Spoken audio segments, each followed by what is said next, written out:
indestructible, immortal.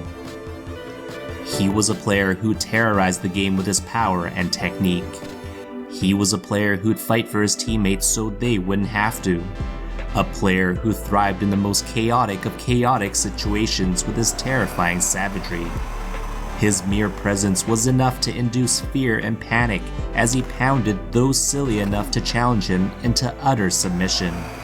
Along with longtime friend and teammate Joey Kocur, they made up the Bruise Brothers. At 6'3", 230 pounds, he's the undisputed heavyweight champion, the measuring stick, number 24, Bob Probert. Probert got in a right, down goes Domi, he tries to get up and he answers with a left, and Probert with a right uppercut got in. And Bob Probert regains the belt that tied Domi in one spot he took from him. Bob Alan Probert was born on June 5, 1965 in Windsor, Ontario, Canada. Playing hockey at a young age, he would develop as a scorer, registering 60 goals and 100 points in minor hockey at the age of 16. As he made the jump into the Ontario Hockey League playing for the Brantford Alexanders, then the Hamilton Steelhawks, and finally the Sault Ste. Marie Greyhounds, his playstyle began to change. It all started when he got into a scrap and he knocked the other guy out. It turned out he was really good at it, and thus he then learned how to fight.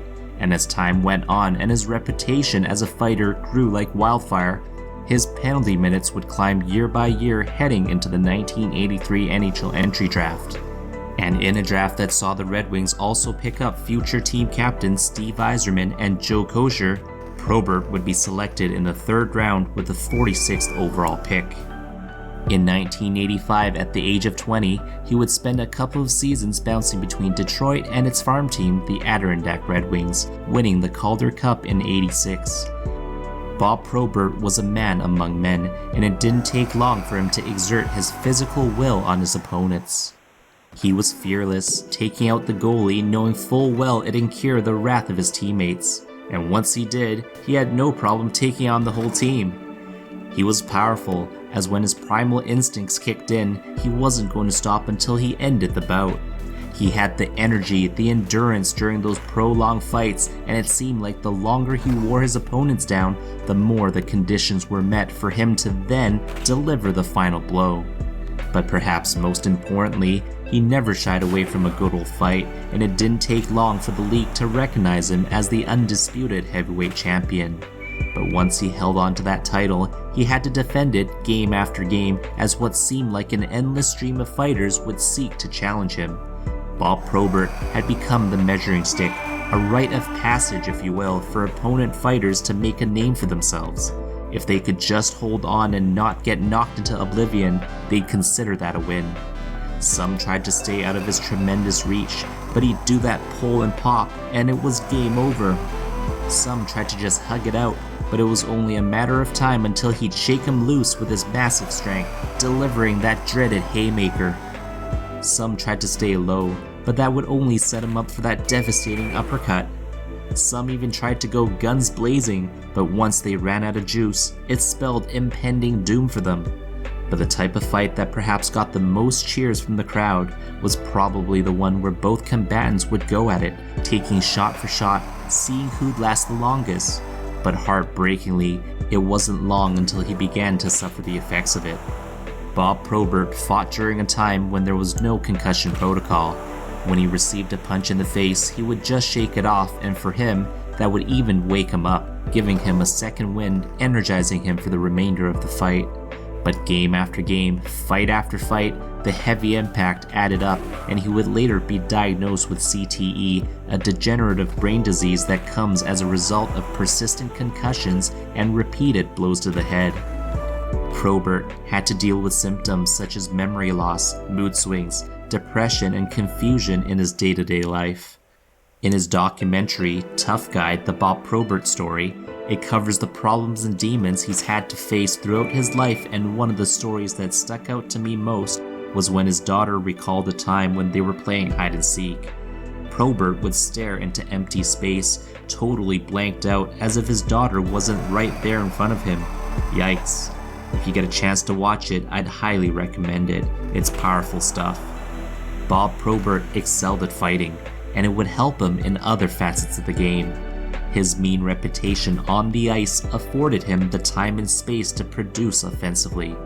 He would have a career year in 87-88, in which he broke out with 29 goals, 33 assists, and 398 penalty minutes.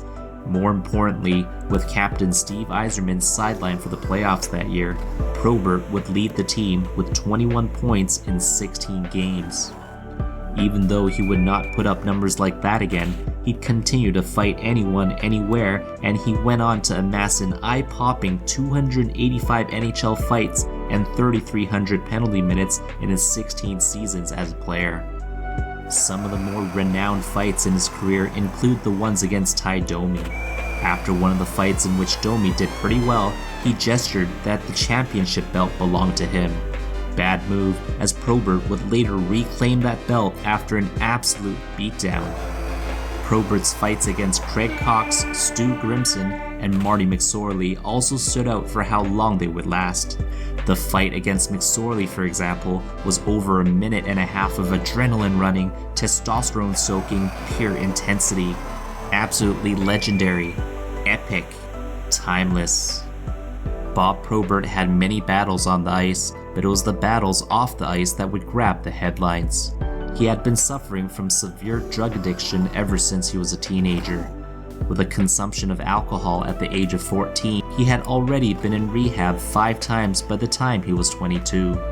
It didn't stop there.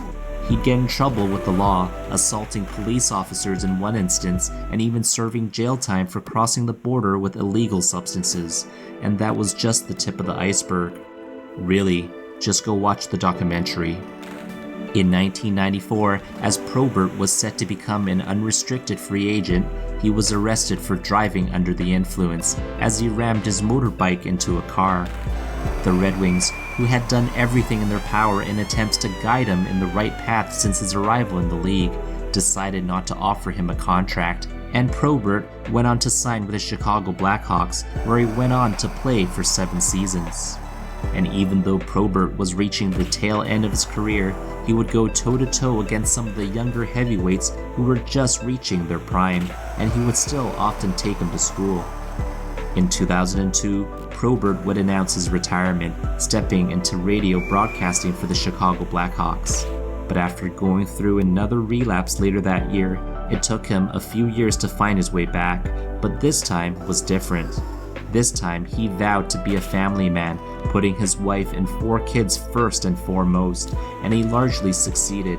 But the effects of his previous lifestyle had finally caught up to him, and on that dark day on July 5th, 2010, Probert would suffer a fatal heart attack while boating with his family, and even though we've seen him battle his way back time and time again, this time he wasn't able to. To his wife Dani, she had lost a loving husband. To their kids, a caring father. To the fans in Detroit, they had lost their son. Bob Probert's ashes were eventually spread inside the penalty box in the Joe Louis Arena in Detroit. How fitting, metaphorically and literally, his spirit and presence will live on in a place he was destined to end up. Those who watch hockey long enough were lucky enough to remember his rise to fame, his battles on and off the ice, and ultimately his end. He was like that kid who always got in trouble. He received chance after chance, and all the while, his family and friends never gave up on him. One day it clicked and he was determined to change, and he did. And it is with this in which I'd like us to take a lesson from Bob Probert. We are human, and sometimes those around us make mistakes. Perhaps all they need is someone to believe in them, to give them a chance at redemption. Perhaps there are some underlying issues that we don't see on the surface. Bob Probert surely made mistakes in his life, but he kept on working to rectify the problems. His family and friends kept him in the fight with their love and care, and they can take solace in knowing he succeeded because of them. Life goes by in the blink of an eye. Treasure those around you. Live with no regrets. Thanks for watching. Bye.